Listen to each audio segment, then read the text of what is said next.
Boa noite, está no ar o programa Canal Aberto desta segunda-feira. Estaremos no Canal 24, Canal Aberto, estaremos também na NET Canal 22, na GVT TV, Canal 324 e na Sky HD, Canal 324 também.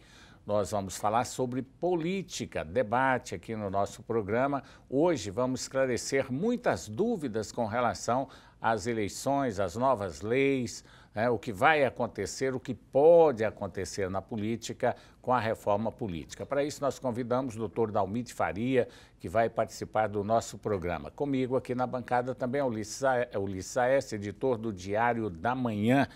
Boa noite, Dalmi, é um prazer recebê-lo aqui mais uma vez. Boa noite, João Silvestre. Boa noite, Ulisses Aécio. Boa noite, telespectadores da PUC TV. É um prazer estar aqui novamente no seu programa para nós conversarmos sobre a política de Goiás e do Brasil. Com certeza, vamos falar aí tudo sobre as futuras eleições, processos que estão no Congresso Nacional, a reforma política. Ulisses Aécio, boa noite. Boa noite, João Silvestre. Boa noite especial para o nosso convidado, Dalmi de Faria. E também para você, telespectador, é um telespectador especial aqui da PUC TV, Canal Aberto, programa Canal Aberto. Pois é, Ulisses, a gente conversa aqui sobre política e um dos fatores que eu acho importantíssimo neste momento é exatamente a reforma política que está tramitando aí no Congresso Nacional e que parece que parou a política no Brasil. Enquanto não for definida essa nova reforma, essa nova maneira de fazer política, naturalmente nem os políticos vão ter a tranquilidade, a certeza do futuro. Nós ainda não sabemos quem vai coligar com quem pode lançar candidato, até porque alguns partidos podem até deixar de existir, podem unir a outros partidos, formando uma terceira legenda, enfim, muita coisa pode mudar. Até agora, no momento, Dalmi de Faria, o que é que tem de concreto, assim, tramitando no Congresso? Olha, nós temos aí vários projetos, né, que estão discutindo de reforma, mas eu quero lembrar, porque a mídia deu pouca divulgação. No dia 24 de março, a presidente Dilma sancionou uma lei com vetos que trata sobre a criação de partido. Essa lei teve um significado curioso. Ela atingiu a questão, e está em vigor, publicada no dia 25 de março, no Diário da União, que criou dificuldades para a criação de novos partidos. Está em vigor. É a única coisa concreta que nós temos até agora. Por exemplo, o que ocorreu? Estabeleceu-se na lei que, em caso de fusão de um partido e outro, tem que escolher um partido. Por exemplo, hoje se fala na fusão do DEM e do PTB, se ocorrer, já estão dizendo que vai preservar o nome do PTB com o número 25 do DEM. E criou condições difíceis para se criar o partido. E também estabeleceu nessa lei, que está em vigor desde o dia 25 de março, que um partido só pode fundir com outro, haver a fusão com outro partido, se ambos ou mais de 2 ou 3 ou 4 que forem fundir, precisam de ter no mínimo 5 anos de registro junto ao TSE.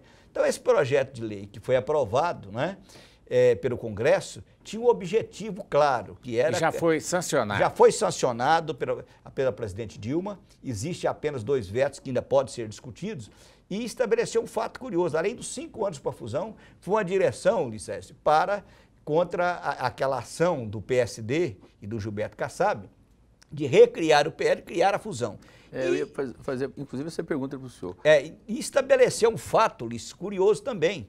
Só pode sair do partido sem perder o mandato quem estiver filiado nas legendas objeto da fusão. Porque antes poderia vir de outra legenda. Não, essa lei que está em vigor, ele tem que estar num dos partidos que participaram da fusão. Se ele for de outro partido e vier para um partido novo, oriundo de fusão, ele perde o mandato. Qual que é o objetivo uma dessa... dúvida, né? Essa lei, ela teve um objetivo... Qual que é o objetivo dela? O objetivo claro... Vamos pegar o objetivo assim, vamos dizer, por trás do pano. Qual que é o objetivo dessa lei? O objetivo foi exatamente abortar o projeto do ex-prefeito de São Paulo, Gilberto Kassab, presidente Partido nacional Liberal. do PSD. Criação do Partido Liberal. Com a criação do PSD, iria atrair parlamentares de diversos partidos, e principalmente do PMDB, daí o que se comenta é que o presidente colocou esse projeto em votação rápida, o presidente Eduardo Cunha, porque era uma forma de formar uma bancada de houve... apoio à presidente. Mas correram lá, né, Ulisses, e registraram o PL já. Não, como mas existe, não pode não ser registrado. Então, outra questão séria. Porque nessa lei, que é uma lei pequena, mas tem mudanças profundas na questão de criação de partido, é em torno de 500 mil assinaturas para você, em 9 estados, para você criar um novo partido. E qualquer eleitor, ele poderia assinar como apoiador de um novo partido. Nessa lei que está em vigor agora, não pode. Ele não pode ter filiação partidária. Então, a dificuldade, Ulisses, é exatamente, João, eu vou conseguir 500 mil apoiadores do partido e ele tem que ser eleitor, comprovadamente, estar com suas obrigações e não pode estar filiado ao partido. O senhor acha que isso é democracia? Eu vou dar um exemplo, senhor. Nas eleições passadas, as eleições presidenciais, tentou-se, de toda forma, que não fosse criado rede de sustentabilidade. Tanto é que não foi criado o partido. O partido seria a principal oposição à pretensa candidatura à reeleição da presidenta Dilma, que foi reeleita depois. Agora, tenta-se também travar a criação do Partido Liberal, que seria um partido que teria pessoas do PSD, pessoas do próprio PMDB. Então, há uma tentativa de esvaziar essa criação justamente porque essas defecções nesses partidos poderiam prejudicar o projeto político do PT e do PMDB. O senhor acha que isso é democracia no Brasil? Não, mas vamos por partes. Primeiro, em relação ao PL. O João Silvestre acabou de dizer, ele protocolizou um pouco antes da publicação da lei a criação e já teria complementado as 500 mil assinaturas. O que ocorre é o seguinte, o que o TSE irá decidir. Como a lei está em vigor e o TSE não deferiu ainda o registro PL, pode ser deferido ou não. No caso da rede, Ulisses, acabou o sonho de criar o partido, porque toda assinatura que eles conseguiram, os militantes da rede, pelo menos o que se comenta, não conseguiram as 500 mil assinaturas, teria que voltar uma nova conferência, porque não protocolou, para saber se esses apoiadores são eleitores filiados, não filiados a partido político. O que é que ocorreu? Eu tenho uma questão, nada contra o pessoal da rede, nem uma questão ideológica, mas nós teremos que colocar o seguinte, quem se faz política tem que fazer com competência. A Marina teve naquela eleição 20 milhões de votos e apesar de ter tido uma votação expressiva, não conseguiu criar o partido, acredito de que foi por incompetência, por falta de mobilização dos seus seguidores, dos seus apoiadores, e não conseguiram assinaturas. E eu vou lembrar aqui um fato, que é conhecido de Goiás, que é o caso do PROS, que o Eurípio Júnior, ex-vereador de Planaltina de Goiás, conseguiu as 500 mil assinaturas, um vereador de uma cidade pequena do interior de Goiás e conseguiu registrar o PROS, que está aí com governadores, com deputados federais. E a Marina, escudada em 20 milhões de votos, não conseguiu mobilizar assinaturas. E aí vem aquela questão, senhora, é democrático? Olha, eu ouvi ideias que eu concordo. Por exemplo, que você apoiar um partido, estando a criação de novo partido, estando compromissado com outro, a impressão que se tem é que aquele partido, João, não estaria sendo criado com ideologia, quer dizer, não, eu vou assinar porque eu sou do tal partido. Por assinar. Por assinar. Então, quer dizer, essa ideia que foi discutida na aprovação desse projeto de lei, que virou lei, que está aí desde o dia 25 de março, é lei, é de que o cidadão, olha, eu vou apoiar esse partido, mas eu não tenho filiação. E ao você apoiar a criação de um partido, equivaleria uma pré-filiação àquele partido. Mas eu vejo essa lei sancionada pela presidenta Dilma como um sinal de golpismo. Porque, veja bem, se você for pegar o eleitorado que nós temos no Brasil, for dividido também, se você for ver que eles são vinculados a um determinado partido, quer dizer que praticamente vai ser inviável a criação de novos partidos no Brasil. Não, o objetivo da lei foi realmente esse. Primeiro, dificultar a criação de partidos políticos, correto? Com a ideologia de que não poderia ser filiado. E o segundo momento foi aquele que o PMDB reagiu, porque muitos deputados do PMDB e de outros partidos aliados, até hostis ao atual governo, poderiam migrar para o PL no momento que fosse fundido com o PSD. Dalmi, Ulisses Aécio, eu acho que de qualquer maneira que estão fazendo, estão de maneira totalmente errada do meu ponto de vista. Se quer ter ideologia, deveria falar o seguinte, você tem que ter 500 mil filiados. Justamente. Aí 500 mil filiados não iria assinar para a fundação de outro partido. Aí seria um partido com ideologia. Mas pelo que eu percebi, 500 mil assinaturas, pode 300 mil assinar no outro partido. pode assinar em qualquer ficha, porque o TRE não vai barrar ninguém, não tem como barrar as pessoas. Não, essa Não, conferência... poderia antes. Deveria. Agora não pode. Com essa pela lei. conferência, antes você conferia a assinatura do apoiador de um novo partido, apenas se ele é eleitor e estava em dia com as obrigações eleitorais. Agora, se ele tiver filiação a outro partido, essa assinatura dele será recusada pela Justiça Eleitoral. Agora, bom, existe quer dizer, é o que nós temos de concreto. Agora, existe uma série de questões, por exemplo, discute aí a questão da proibição do financiamento empresarial, do financiamento por empresas. de campanha e tal, né? Que, na verdade, existe uma questão aí que ficou complicada. Em relação, Ulisses, quando você fala de democrático, nós temos uma questão, e aí falta coragem do Congresso, falta posicionamento para mudar. Porque o que ocorre? Criar partido tornou-se um grande negócio. Fundar partido tornou-se um grande negócio. Indústria no Brasil, né? O que ocorre? O cidadão, ele cria um partido, ele tinha até o senador Valdir Rapp foi o relator da lei do orçamento, triplicaram o fundo partidário. Era em torno de 200 e poucos bilhões, passou para 800 e pouco. Então, para você ter uma ideia, ao momento que você criava um partido, você tinha, em média, só para registrar o partido no TRE, em torno de 1,5 milhão por ano dos recursos da União, do recurso federal. E agora você vai ter em torno de 4,5 milhões a 5 milhões. Tá certo, pulou de 289,5 milhões para 867,5 milhões, triplicou. Agora eu te pergunto, ainda vão querer financiamento público de campanha com uma verba desse tamanho? É um absurdo, né? E, na verdade, nós temos que lembrar que a campanha já é financiada publicamente. Nós estamos aqui numa emissora de televisão, o horário gratuito do rádio e da televisão, certo? Que na verdade não é gratuito coisa nenhuma, porque o contribuinte está pagando esse horário.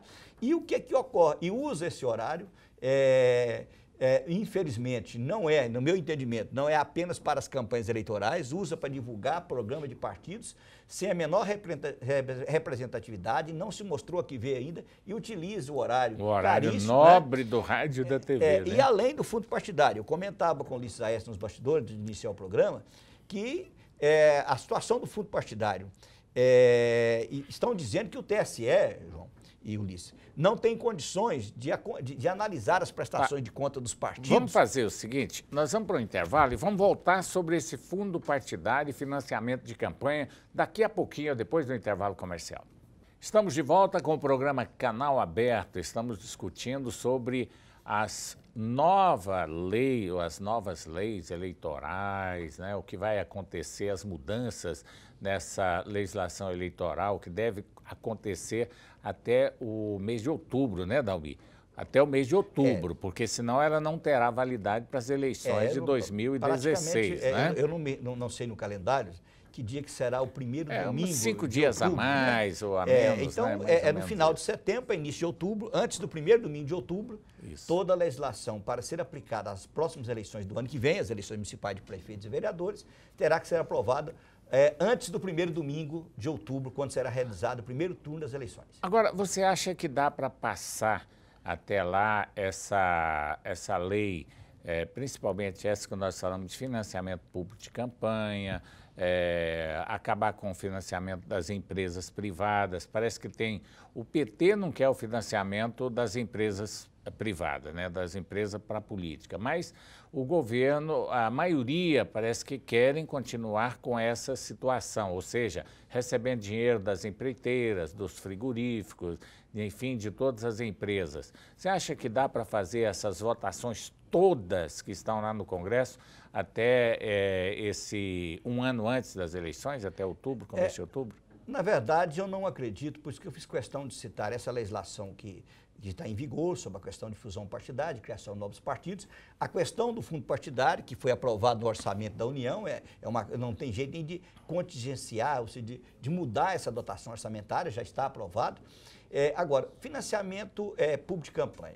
Primeiro, eu não acredito que haja condições para isso. Primeiro, porque a recessão está aí, o governo com as suas contas realmente dificuldade, só a questão do fundo partidário, até aliados do governo, né, criticaram a triplicação do orçamento da União com relação ao fundo partidário. E é uma questão muito séria. Nós sabemos perfeitamente que ninguém vota contra em causa própria.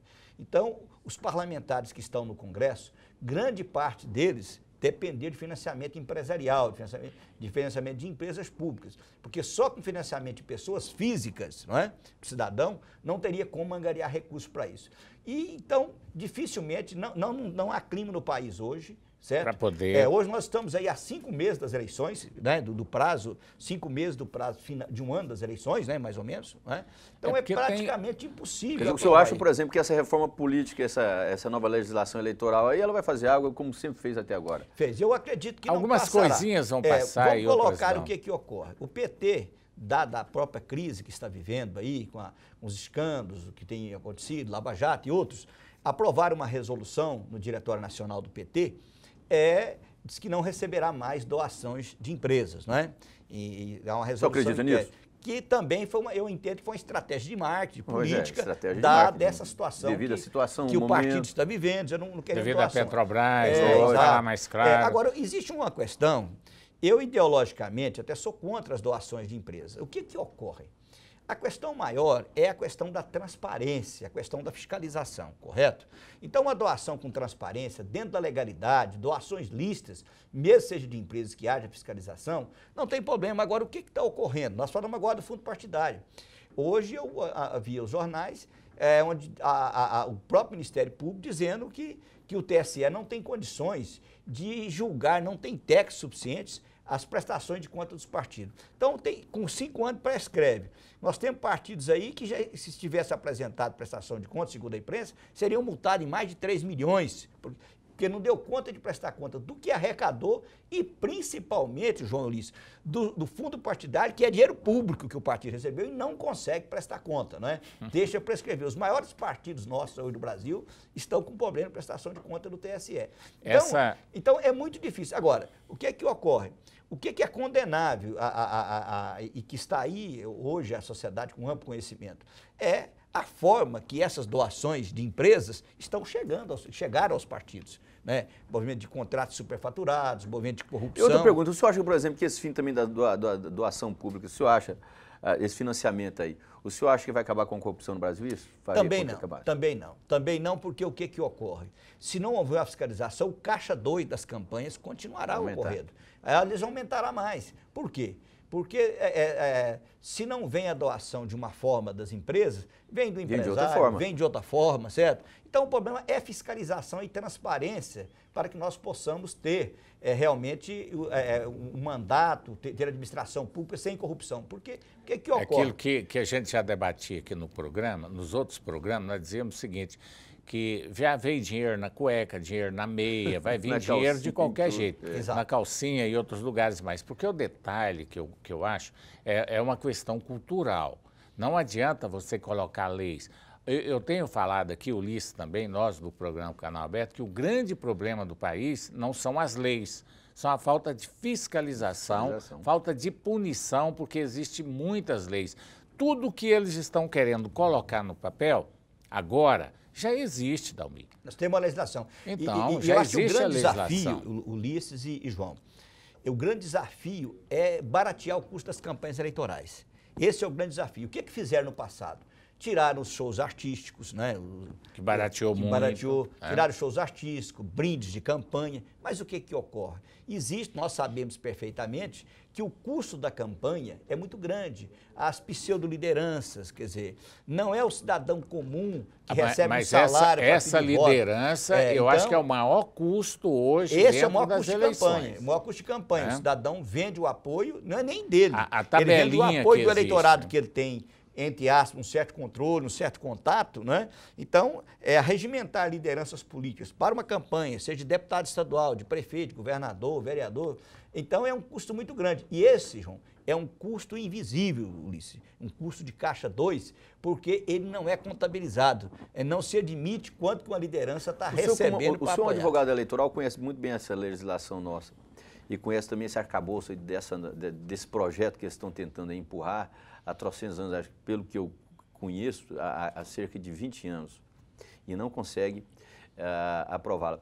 O que o senhor acha que deve mudar, assim, de fato, na legislação eleitoral nossa, assim? Assim, 3 pontos que o senhor acha, assim, no primeiro momento. O senhor acha que é o mais importante? Primeiro, é realmente uma ampla fiscalização na campanha, correto? E transparência na aplicação de recursos de campanha. Aqui a justiça não tem estrutura, os partidos não têm estrutura e, como disse o João, é uma questão cultural. Né? Pois é, e a justiça eleitoral teria que melhorar como? Contratando mais... Teria que estruturar mais, o Ministério Público melhorar mais e ter mais estrutura para mobilizar toda a justiça, que a justiça eleitoral, infelizmente, é uma justiça de meio período. Quer dizer, todos que ocupam a justiça eleitoral, quer dizer, teria que estar com dedicação maior e com mais, requisitar tanto o Ministério Público como da Justiça, mais pessoal e pessoal qualificado para acompanhar, correto? Verdade. Porque a legislação, olha, o cidadão pratica caixa 2, ele perde o mandato, ele pode ser condenado criminalmente, como disse o João, a legislação é boa, mas não tem fiscalização. E aí você não consegue baratear o custo da campanha. E aí tem um detalhe, João, o que ocorre?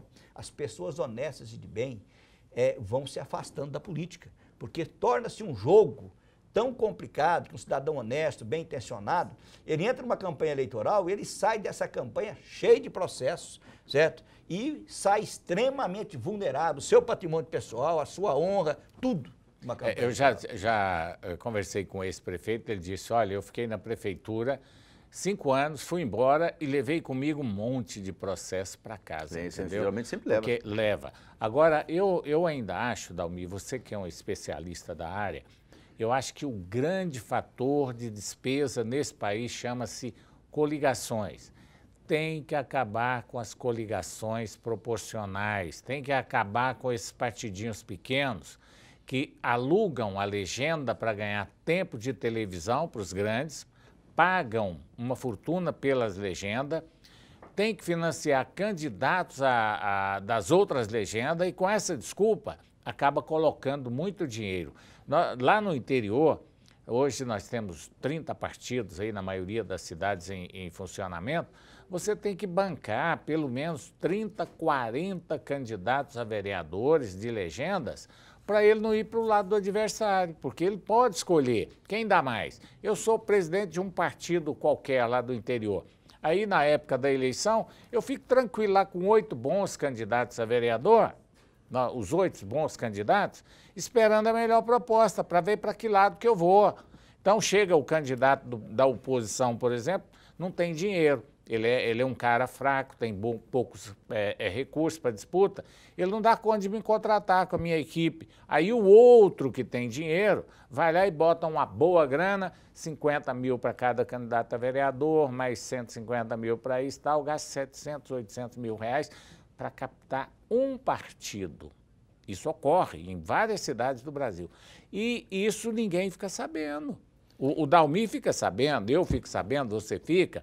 Mas a Justiça Eleitoral não toma conhecimento disso, porque o dinheiro vem de uma maneira que não aparece nas contas partidárias. É uma realidade ou não é, Dalmir? E essa realidade que você diz, existe, por exemplo, a própria negociação do horário do rádio, da televisão, dos partidos pequenos, essas coligações. Então, o que ocorre? Existe outra questão séria, e começa no governo federal e chega aos municípios. Faz-se uma coligação muito ampla, ganha-se a eleição, e aí o chefe do executivo, seja municipal, estadual, federal, é obrigado a aceitar pessoas que vieram de determinados partidos sem nenhum compromisso. Está aí hoje, né, os próprios partidos envolvidos na Operação Lava Jato, mas que isso aí reflete a dificuldade do gestor municipal, seja o prefeito de uma cidade pequena, de ter que aceitar secretários, aceitar assessores, aceitar quem está mexendo com dinheiro público, movimentando dinheiro público e a gestão pública, que não tem o menor compromisso, porque veio de uma negociação de coligação. Agora, o que ocorre? Outro processo também que é muito difícil acabar com as coligações. Vamos lembrar que, inclusive, foi aprovado agora pelo Senado, autoria do senador José Serra, o voto distrital para vereador, distrital puro nas cidades então, vamos fazer 200 mil habitantes. Interessantíssimo esse assunto aí, foi aprovado na Comissão de Constituição e Justiça, cidades com 200 mil eleitores, né? Elas serão divididas em distrito de acordo com o número de vereadores. Daqui a pouco, depois do intervalo comercial, nós vamos falar sobre esse assunto aqui no Canal Aberto. Estamos de volta com o Canal Aberto aqui na PUC TV, Canal 24, TV aberta, digital, uma imagem linda, também na NET, Canal 22, na GVT TV, Canal 324, na Sky HD também, Canal 324. Hoje nós estamos conversando com o Dr. Dalmide Faria, ele que é especialista na legislação eleitoral. Falávamos aqui agora sobre essa lei que foi aprovada lá na Comissão de Constituição e Justiça, e ela diz que cada cidade superior a 200 mil eleitores, no caso em Goiás nós temos Goiânia, Aparecida e Anápolis, ela será dividida de acordo com o número dos vereadores, formando assim o voto distrital. Isso pode acontecer já para as próximas eleições, Dalmide Faria? Olha, eu não acredito que passe na Câmara. No Senado, passou na Comissão de Constituição e Justiça, que é suficiente pelo regimento interno do Senado, para considerar aprovado pelo Senado, irá agora para a Câmara. O que ocorre? Eu acredito que quando chegar uma pressão dos vereadores dessas cidades com mais de 200 mil eleitores, e, por exemplo, Goiânia nós temos 30, só para citar o exemplo, nós temos 35 vereadores, Goiânia seria dividida em 35 distritos. Cada partido lançaria um candidato em cada distrito. Se não acabar a coligação, cada partido ou coligação lançaria um candidato no distrito. E o mais votado ganharia aquela então, área ali, não teria quociente eleitoral. Então, o vereador seria o mais votado do distrito, dos 35 distritos de Goiânia, que são 35 vagas na Câmara de Goiânia, o mais votado de cada distrito, independente de partido, independente de coligação, independente de voto proporcional, seria o vereador eleito. O que ocorre? Se nós fizermos um perfil em Goiânia, nós teremos aqui em Goiânia os 35 vereadores, eu já ouvi agora recentemente, que nós não temos, talvez, aí 10 vereadores dos 35 que teriam condições de sustentar a sua reeleição pelo distrito, porque não tem base localizada. E aí, é importante lembrar que essa tentativa de colocar o voto distrital puro nas cidades com 200 mil eleitores seria um laboratório, um preparo para a futura eleição de deputados estaduais e federais em 2018. Ora, talvez até passe porque eles querem fazer uma experiência, não é? É justamente uma experiência. O vereador seria os cobaias. Seria cobaia, o vereador seria cobaia, não é?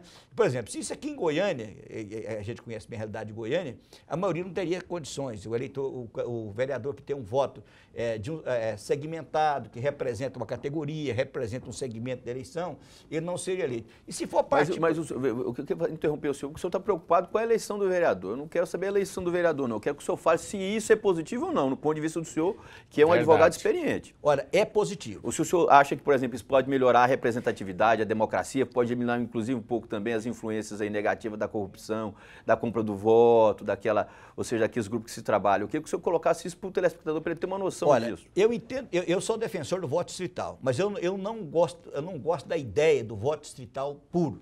Primeiro porque... E esse na capital também é muito complexo. Eu não gosto, eu gosto do voto esse distrital... seria puro. Eu gosto do voto distrital misto. O que é que seria? Cada distrito elegeria certo? Se dividiria os distritos e teria a possibilidade de um número de vereadores ser eleitos em aberto, correto? Sim. Seriam abertos os vereadores de posições ideológicas, de segmentos sociais, segmentos econômicos, eles para que terem uma prioridade maior. Porque senão, vamos começar com vereadores. Se nós tivermos vereadores apenas distritais, nós teremos uma situação muito paroquial na Câmara Municipal de Vereadores. Por quê? Porque o cidadão, é claro que no primeiro momento a comunidade ela ganhará com isso. Ela terá um vereador do seu distrito que vai brigar pela falta de iluminação pública, pela limpeza pública, pelos postos de saúde do seu distrito, né? Pelos benefícios sociais, pela boa escola. Então, nesse sentido de reivindicação para a comunidade, é extremamente positivo você ter um vereador distrital. Agora, o que ocorre? Se você precisar de levar debates maiores na Câmara Municipal, no Parlamento Municipal, você tem dificuldade, porque a política ficará muito paroquial. Da mesma forma, se vier o voto distrital puro para deputado. Na verdade, essa questão da coligação, eu entendo que a questão proporcional, ela precisa ser mudada. Por quê? Porque você chega no Congresso Nacional, você tem candidatos que não tem a menor representatividade, que não tem voto nenhum. Eu não vou citar um nome, vou citar só o nome do, por exemplo, São Paulo. Nós temos aqui, que inclusive é profissional da área de comunicação da televisão, foi candidato a prefeito de São Paulo, Celso Russomano. Ele teve 1,5 milhão de votos pelo PRB. E nós temos um caso de um deputado hoje, não vou citar o nome por questão ética também, que é até o primeiro secretário da Câmara do partido dele, e que teve lá 40 mil votos para deputado federal.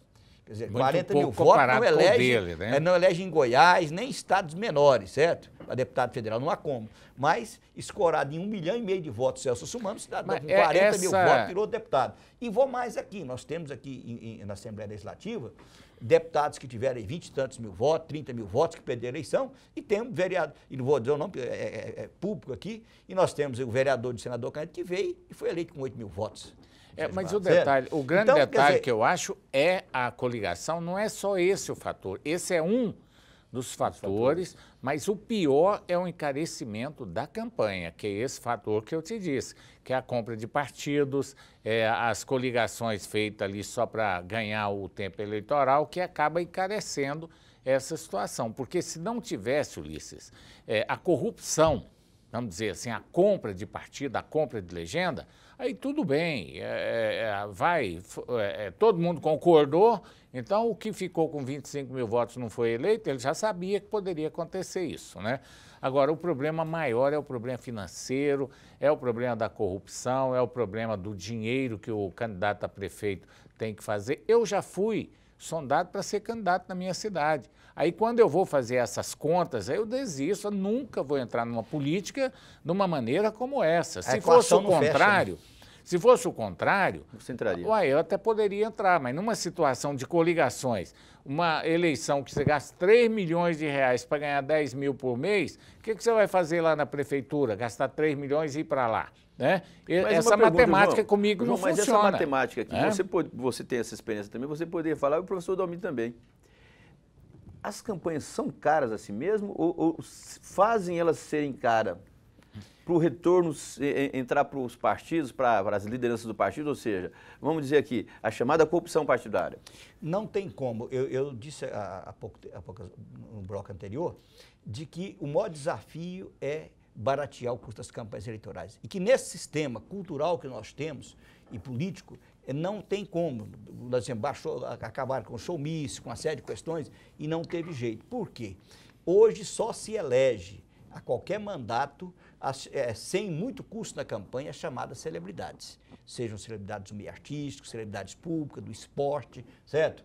Porque, aqui em Goiás tem uns 4 ou 5 aí. Porque ele vai eleito apenas, o eleitor vota mais no ídolo do que no candidato em si. Então, as chamadas celebridades públicas, artísticas, de esporte, momentâneas, esses conseguem eleger sem recurso. E nós tivemos aqui, aliás, vocês se recordam em entrevista anterior que nós tivemos aqui no Canal Aberto, e vocês devem recordar que eu disse aqui naquele momento da importância que teria as redes sociais, né, a internet, na campanha eleitoral. Nós comentamos aqui antes das eleições, nós comentamos isso aqui com o João e com o Ulisses, né?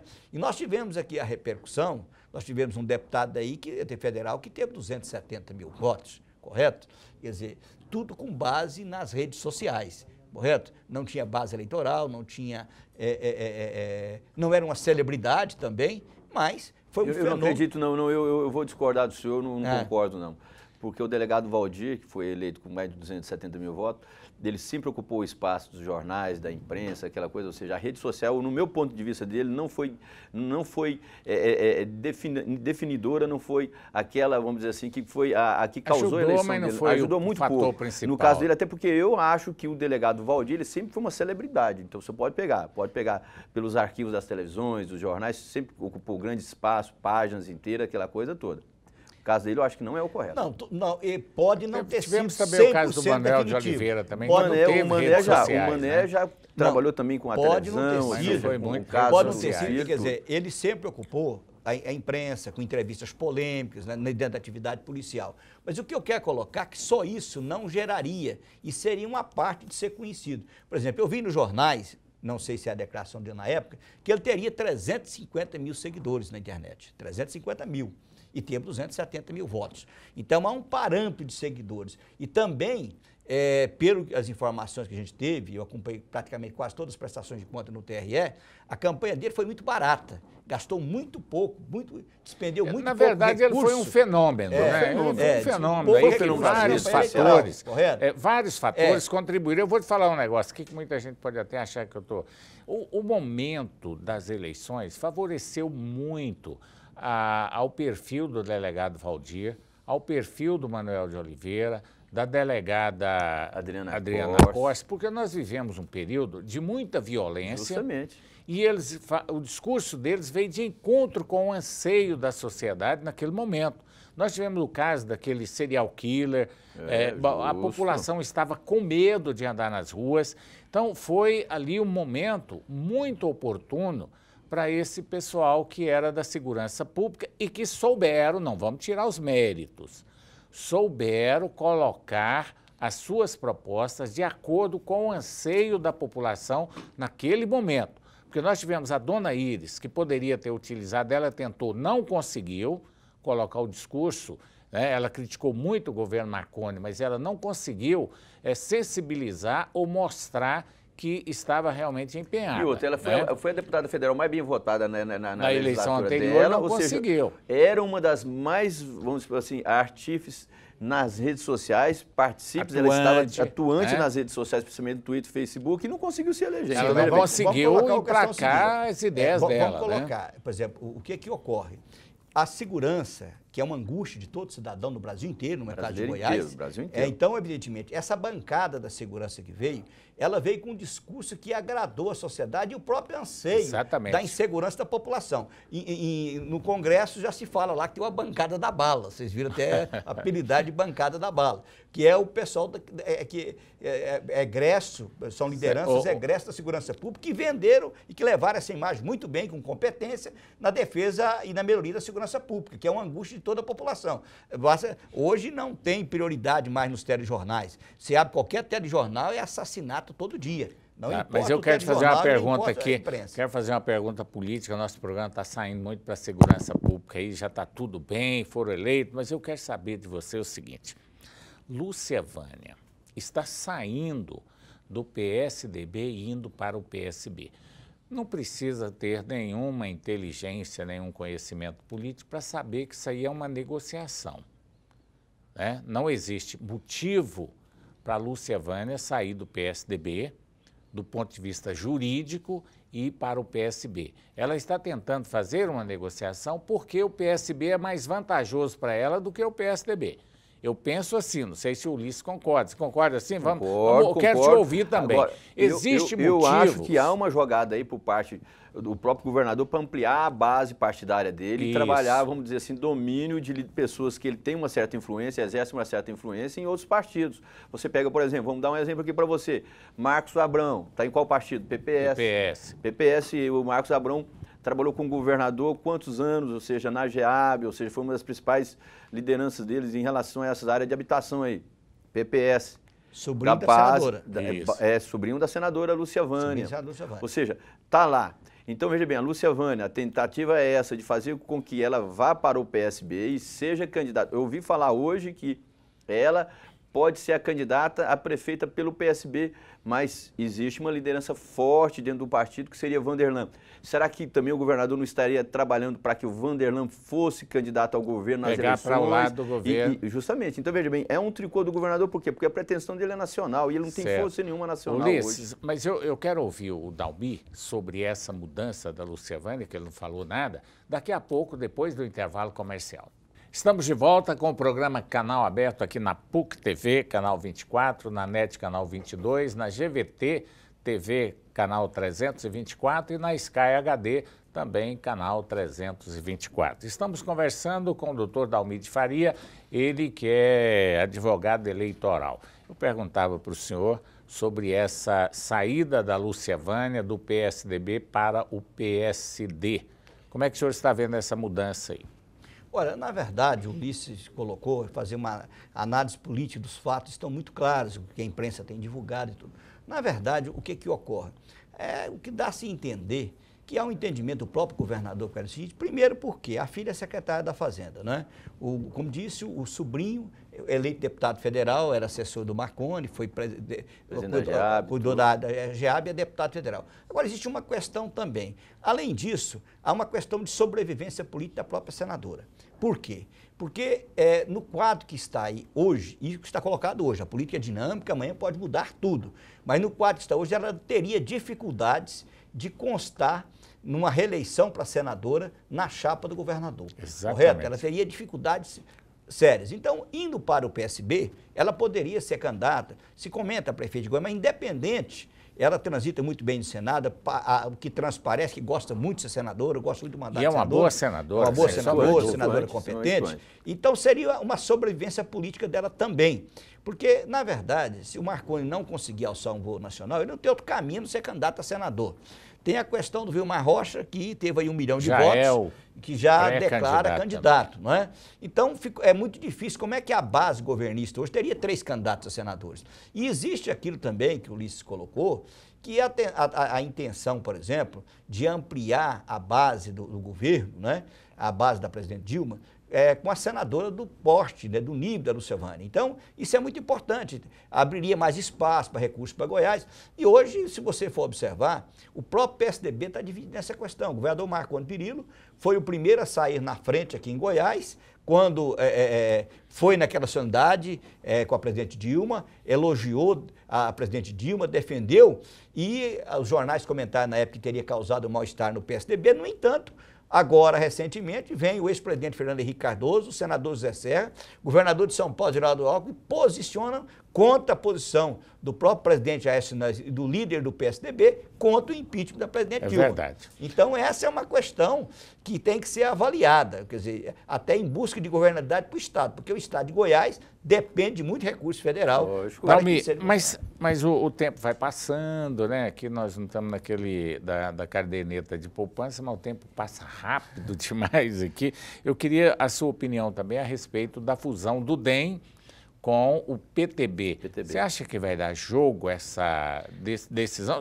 Lembrando que aqui em Goiás, Ronaldo Caiado não quer de maneira nenhuma, nem o Javair Arantes. Mas lá em cima, como é que está o andamento disso? Olha, a questão da fusão do DEM com o PTB, as informações que nós temos politicamente, o que a própria mídia nacional divulga, é de que, na verdade, a cúpula do partido, que é representada hoje pela Cristiane Brasil, que é a presidente nacional do PDT, filho do ex-deputado Roberto Jefferson, né? Isso. O próprio Agripino Maia, que é as lideranças do DEM... São favoráveis. A cúpula do DEM e a cúpula do PTB são favoráveis. Tem problemas regionais. No caso de Goiás, por exemplo, nós temos problemas regionais com o Javair e com o Caiado, porque... O senhor não acha, por exemplo, que o Caiado estaria com medo, já que o Javair é uma liderança política expressiva, ou seja, sempre controlou o PTB, os partidos por onde ele andou? O senhor não acha que é esse medo, esse receio, não? Não, eu acredito que não, porque na hora que for optar lá na cúpula, entre um deputado federal e um senador, naturalmente ficará o senador. Correto? Então, o que ocorre?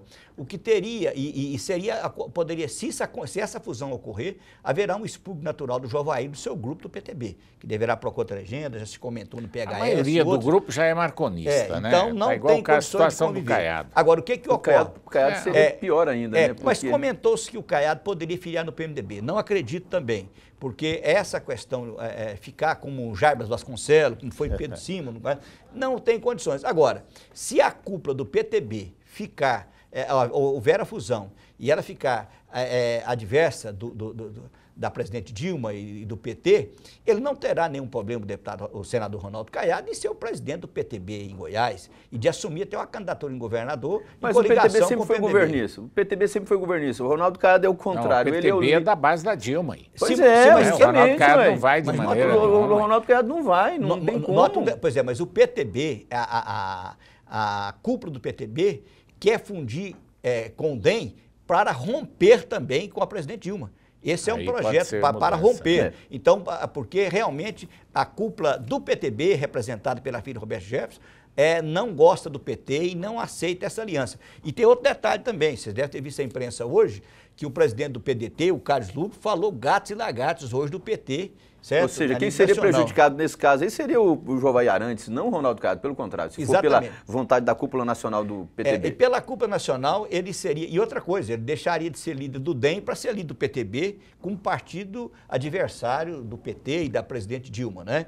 Então, e o que ocorre? Existe uma questão séria, porque se o Ronaldo Caiado também, que anda tentando, falando em voo nacional, se ele vier a viabilizar a sua candidatura a governador em 2018, é uma situação complicada, porque o DEM não tem expressão em Goiás. Ele precisa do apoio do Íris e do PMDB para se viabilizar candidato. Agora, é complicado. Tem outro precedente aí no PMDB, que também é público, né? O Luiz é bem informado, sabe disso. Quer dizer, há uma certa insegurança, né, em ser candidato pelo PMDB, que muitos já tentaram e acabaram não sendo candidato pelo PMDB. Essa é a realidade. Agora, se ele estiver, o Ronaldo Caiado, no comando de um partido dele, né, na estrutura, é muito mais fácil coligar com o PMDB e ser candidato, né? O Ronaldo hoje tem o apoio praticamente do grupo irista, né? O Zé Hélito, o Bruno Peixoto, aquele grupinho ali mais próximo ao Íris. O pessoal ligado a Maguito Vilela já não tem essa proximidade com o Ronaldo Caiado. E o Daniel Vilela é o nome apontado aí por grande parte do PMDB como provável candidato nas próximas eleições de 2018, que está longe ainda, mas tudo pode acontecer até lá. Inclusive essas mudanças de partido que devem acontecer agora, essa fusão aí do DEM, do PTB e outras modificações na legislação é que vai esclarecer o que pode acontecer em 2018. Na verdade, o que definirá 2018 é 2016, né? É o que vai acontecer nas novas eleições. Agora, eu quero te perguntar mais uma coisinha ainda, com relação a essa coincidência de eleições, tem possibilidade de passar para as eleições depois de 2018 ser no mesmo ano, no mesmo período? Olha, na verdade... Acabando com a reeleição também? É outra tese que também eu não acredito que acabe a reeleição. Passar o mandato para 5 anos, nós teríamos duas situações. Para que pudesse coincidir os mandatos, nós teríamos que fazer um mandato tampão para prefeito e vereadores por 2 anos, né? Que isso também é extremamente difícil, né? E passaria o mandato para 5 anos, teria que haver a prorrogação de mandato. Então, é muito complexa e, na verdade, o que ocorre? Quem está no executivo é favorável às eleições. Qualquer governador que estiver lá, ele vai estar influenciando, vai estar mobilizando a sua bancada do seu estado para que não acabe com a Quer dizer que essa proposta de reforma eleitoral para o senhor é tudo como antes no quartel de Abrantes, ou seja, não vai acontecer nada. Olha, principalmente para 2016. 2016, olha que o que pode sair, aquilo que eu já disse que está aprovado agora, talvez saia com muita dificuldade, porque eu também não acredito no voto distrital, que pode a Câmara aprovar esse voto distrital para fazer essa experiência, esse laboratório com a eleição de vereadores pelo voto distrital, mas mudanças substanciais. E o TRE não teria tempo também para fazer essa divisão. Nós estamos aí já entrando no mês de maio, né? Isso teria que ser aprovado e promulgado e sancionado a lei antes do primeiro domingo de outubro. Então é muito curto e muita questão tem que ser discutida. E outra questão, a pauta do Congresso, ela começou a destravar, o Eduardo Cunha colocando matérias em votação, agora já começou uma crise entre ele e o Renan Calheiros, né? Disputa pelo poder, para ver quem que é mais forte, né?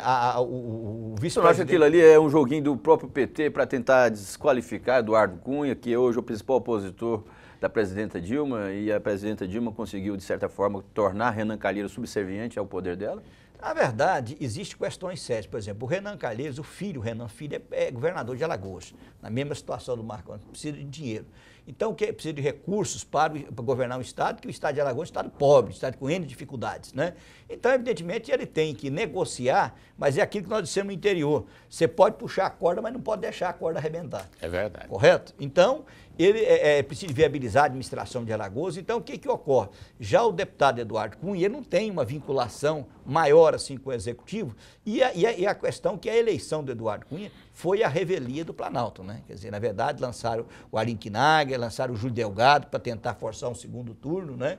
E não, a eleição dele foi fruto de uma falta de articulação do governo na Câmara dos Deputados. Você ouviu bem a entrevista do Roberto Balestra hoje, em determinado momento, lá com o meu amigo Jerônimo Rodrigues, em determinado momento ele disse que o Eduardo Cunha é um nome que pode alçar novos voos maiores, ou seja, deu a entender que ele pode ser, inclusive, candidato à presidência da República nas próximas eleições pelo PMDB. É um nome que vem disputando ali, se ele souber organizar ali, se ele souber unir o PMDB em torno do nome, é um nome forte aí para disputar as eleições em 2018. Tudo pode acontecer, né, Dalmir? Pode, e na verdade o que ocorreu? Aquilo que eu estava naquele momento da entrevista, que você colocou, do deputado Roberto Balestra, o que ocorre? Na verdade, a independência que ele pregou na Câmara, você recorda, o deputado Roberto Balestra disse naquela entrevista, dizendo, olha, a Câmara está vivendo um momento ímpar, nunca teve a independência que tem hoje, certo? Sobre a presidência do Eduardo Cunha. Por quê? Que aquilo que ele pregou de independência da Câmara, de não ter um presidente subserviente ao Palácio, que ele, em tese, aparentemente, está demonstrando. Isso, evidentemente, todo deputado, por mais governista que seja, ele quer que o parlamento que ele quer que seja independente. Dalmir de Faria, mais uma vez eu te agradeço por ter vindo aqui no nosso programa, foi muito bom conversar com você aqui, obrigado por ter vindo. João, eu que agradeço a oportunidade de estar aqui, né, falando sobre direito eleitoral, falando sobre as propostas de reforma eleitoral para as próximas eleições, né? E daqui até 30 de setembro nós teremos muitas modificações. Hoje o número de políticos, de vereadores principalmente, que nos procuram no escritório, procurando uma janela para mudar de partido, para viabilizar. Grande, né? Então nós teremos grandes movimentações daqui até dia 30 de setembro, porque 30 de setembro estará definido as coligações e o que irá disputar, quem irá disputar as eleições em cada cidade desse nosso país. E eu agradeço a oportunidade, agradeço estar aqui junto na bancada com o jornalista Luiz Aécio, não é? E espero que em outras oportunidades nós viremos aqui novamente discutir e comentar a própria legislação eleitoral e o que nós iremos viver brevemente nas próximas eleições municipais. Ulisses, boa noite. Boa noite, mandou um abraço para a galera lá do Jardim América, para o César Augusto, para a Tânia, Ana Paula, Rodrigo, Braz e para o Marcos Vaz. Tá certo, nosso muito obrigado a você pela audiência, o convite para estar conosco na próxima segunda-feira, 22h30. Até lá, boa noite, obrigado pela audiência.